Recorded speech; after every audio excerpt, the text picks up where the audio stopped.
عامر الیاس رانا صاحب، ان دونوں قوانین کی کریڈیبلٹی کیا نہیں رہ گئی یا یہ ویسی تماشا لگا ہوا ہے؟ ایک تو یہ بتا دیجئے، دوسرا یہ کہ عمران صاحب جو ہیں ان کے لوگ کہتے پھر رہے ہیں ان کے ساتھ بڑی زیادتی ہو رہی ہے، جیل میں ان کی پرائیویسی نہیں رکھی جا رہی، جج صاحب بھی یہی فرما رہے ہیں۔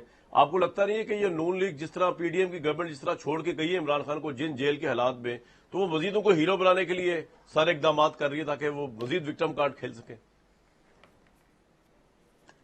دیکھیں بات یہ ہے کہ اس میں دو تین چیزیں ہیں. جیسے جاوید لطیف صاحب کا میں نے فکرہ میں جب ان ہوا ہوں تو وہ سن رہا تھا کہ ہمارے دور میں ایسا نہیں ہوتا تھا، تو بھائی نہیں ہوتا تھا تو یہ آپ کی نالائکی ہے کہ اگر ججز وہاں وزٹ نہیں کرتے تھے اور آپ پریشر نہیں ڈالتے تھے، آپ کے اوپر بھی بہت کچھ پریشر تھا، تو آپ کی پارٹی اور آپ کے لیڈروں کا اور آپ سمیت سب کا کام تھا کہ اسی طرح شور ڈالتے کہ ہاں جی یہ ہے. اور یہ کیوں اخلاقی بھاشن میں رکھا اپنے آپ کو مریم نواز نے بھی کہ وہ نہیں بتا رہی تھی کہ میرے ساتھ کیا ہو رہا، انہوں نے جیل کے حالات بعد میں بتائے اور بہت بعد میں بتائے.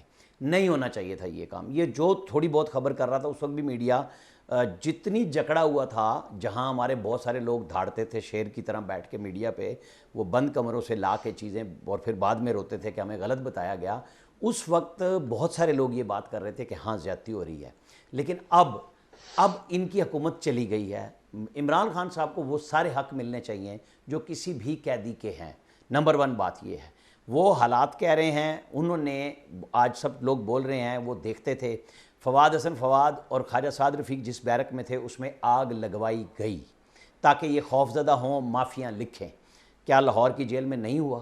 یہاں سب کے ساتھ یہی ظلم کیا گیا کہ باپ کے سامنے بیٹی کو پکڑا جائے اور مجھے ویڈیو پہ ریکارڈنگ دکھائی جائے کہ واقعی اس طرح ہی ہوا تاکہ یہ ٹوٹ سکیں. یہ خان صاحب چاہتے تھے اور خان صاحب نے یہ سب کچھ کیا.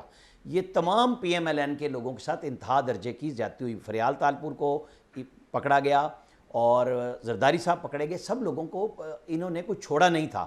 تو مکافات عمل کا تو وہ ضرور شکار ہیں اور اس کے اوپر دونوں اپنا آپس میں سیاسی سکور سیٹل کر لیں کہ کون کس کی مدد سے آیا تھا، کون کس کے کہنے پہ لکھے ہوئے فکرے بولتا تھا، کون زبانی بات کرتا تھا یا نہیں کرتا تھا، ایک وربیٹم لا کے چیزیں کی جاتی تھی یا لکھا ہوا بیانیہ ہی ہر جگہ پڑھ دیا جاتا تھا. یہ ساری چیزیں سب نے دنیا نے دیکھی ہیں. ہمیں اور آپ کو بات کرنی ہے آج وہ جو بل جس پہ کہا جا رہا ہے کہ صدر کو دھوکہ ہوا. صدر صاحب روٹی کو بالکل چوچی نہیں کہتے. انہوں نے 9 تاریخ کو 13 بل سائن کیے کہ میں انہیں منظور نہیں کرتا اور ہر ایک کی وجہ لکھی.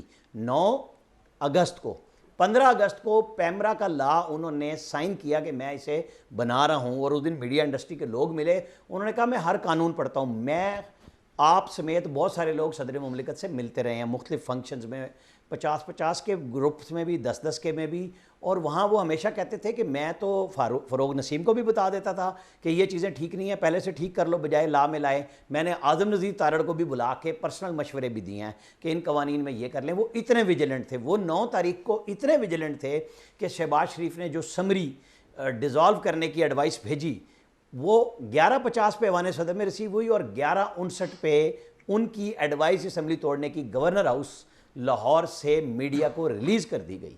ہر چیز پہ وہ تیار بیٹھے ہوتے ہیں. مجھے یہ بتائیں جب ان کا سیکٹری ان کو بالکل کنفرنٹ کر رہا ہے کہ جناب یہ سارے حقائق لکھے ہوئے ہیں، ڈائری نمبر لکھی ہوئی ہے، آپ آ جائیں سامنے، سپریم کورٹ جب بلائے، ایف آئی اے بلائے، آپ کریں تحقیقات، میں بتا دوں گا. اور جو انہوں نے یہ کہا نا کہ میرے پاس اب تک نہیں آئے، وہ ٹھیک تھے، کیونکہ صدر نے جو ٹوسٹنگ گیم ڈالی جب انہوں نے اتوار کو 1:45 بجے کے قریب ٹویٹ کیا تو 5 بجے پی ایم ہاؤس میں اپنے انٹرنل ونگ سے وہ لفافے جو ان کے پاس مسلسل پڑے ہوئے تھے بند کرا کے فائلیں اور پی ایم ہاؤس میں ریسیو کرا دی، جس پہ اٹارنی جنرل نے کہا ہمیں پرسوں موصول ہوئے.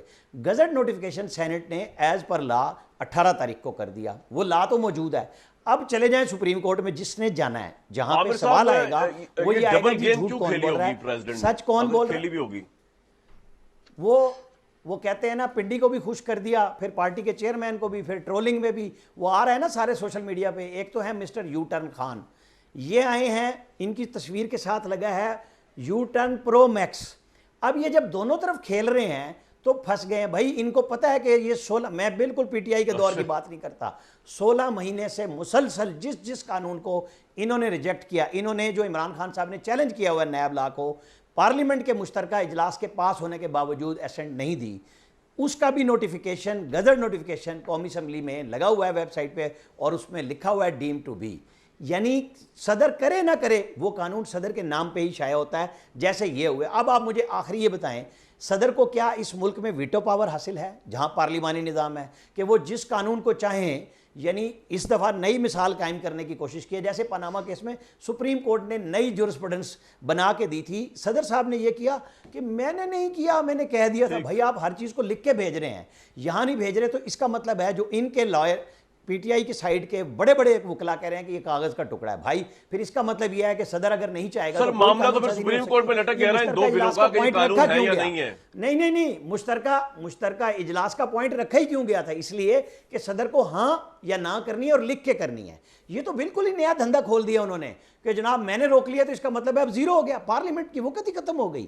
نہ بھائی نہ آپ نہ امریکی صدر ہیں کہ آپ کے پاس ویٹو پاور ہوگی، اور یہ جو بلیک لا ڈکشنری والا پاناما کیس تھا، اگر انگلش ڈکشنری کو دیکھیں بالکل ٹھیک ہے سر، جو یہ آپ کا آپ پوائنٹ آ کی گیا عابد سائلنس بھائی، ہے وہ نیم رضامندی ہے۔ آپ